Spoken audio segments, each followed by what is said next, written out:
Assalamualaikum warahmatullahi wabarakatuh. Perkenalkan, nama saya Revi Farazilfa dari jurusan Proteksi Tanaman dengan NIM 21100053031 dari Biologi Proteksi D.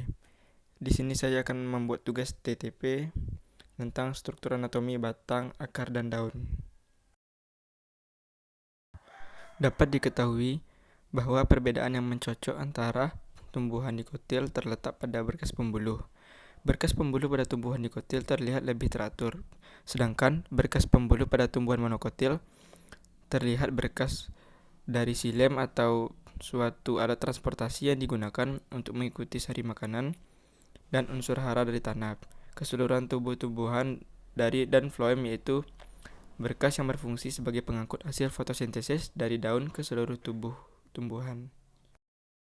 Struktur primer batang dikotil yaitu ada epidermis, korteks, stele, dan stele tersebut tersusun atas floem primer, cambium vascular, silem primer, dan empulur.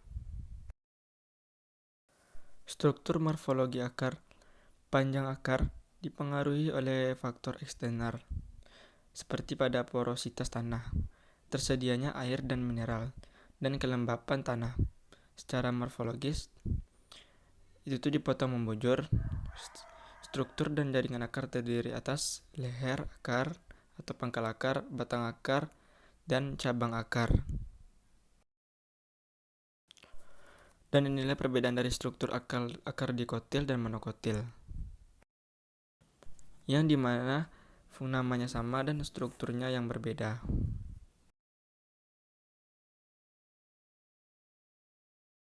Yang kedua yaitu struktur anatomi dari batang dikotil dan monokotil.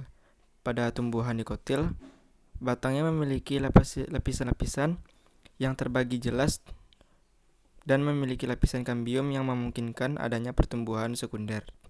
Pada batang tumbuhan monokotil, tidak terdapat berbagai lapisan seperti halnya batang dikotil. Pembuluhnya tersebar di dalam batangnya dan tidak memiliki kambium pembuluh. Dan inilah perbedaan yang jelas dari batang tumbuhan dikotil dan monokotil. Pada batang dikotil muda terdapat 3 daerah yaitu epidermis, korteks, dan stele. Epidermis terdiri dari selapis sel dan merupakan bagian terluar batang. Pada epidermis terdapat stoma dan beragam tipe trikoma. Dinding luar menebal dan mengalami kutinisasi. Sel-sel epidermis rapat dan tidak memiliki ruang antar sel.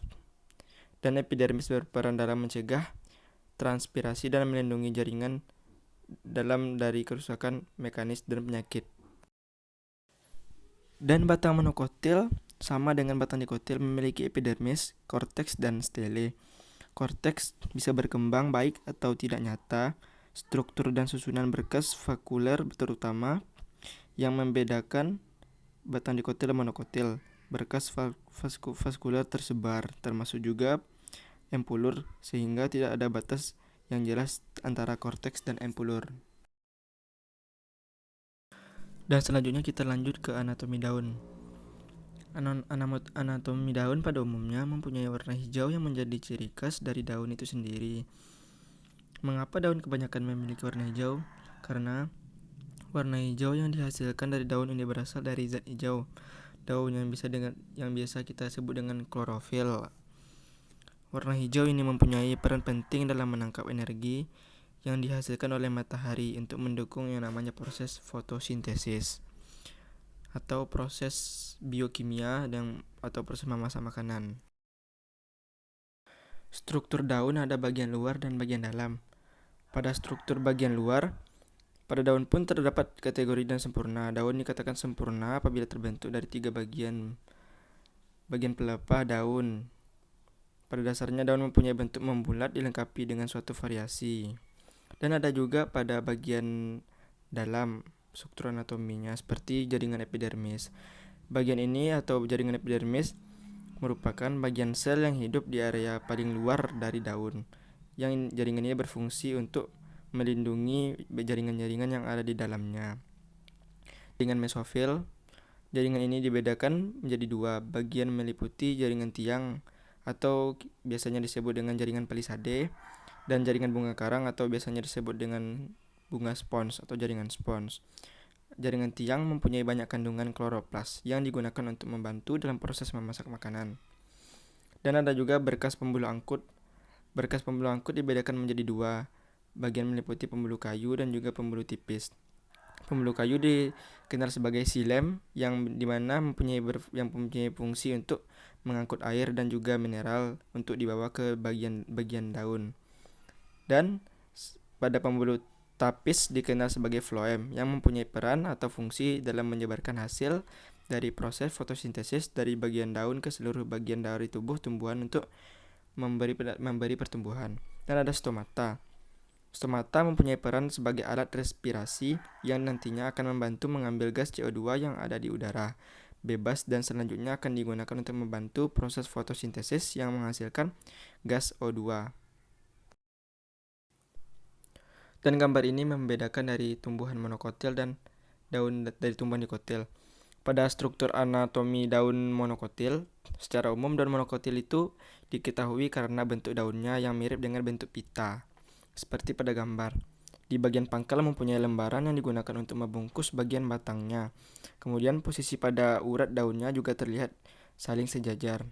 Dan jaringan epidermis dan kutikula letaknya terdapat pada bagian lapisan permukaan atas serta bagian lapisan permukaan bawah daun. Dan pada struktur anatomi daun dikotil, pada daun dikotil secara umum memiliki suatu jaringan kutikula yang mempunyai fungsi untuk meminimalisir proses terjadinya penguapan terhadap air melewati permukaan dari daun. Makanya gambar daun dikotil sedikit melebar maksudnya.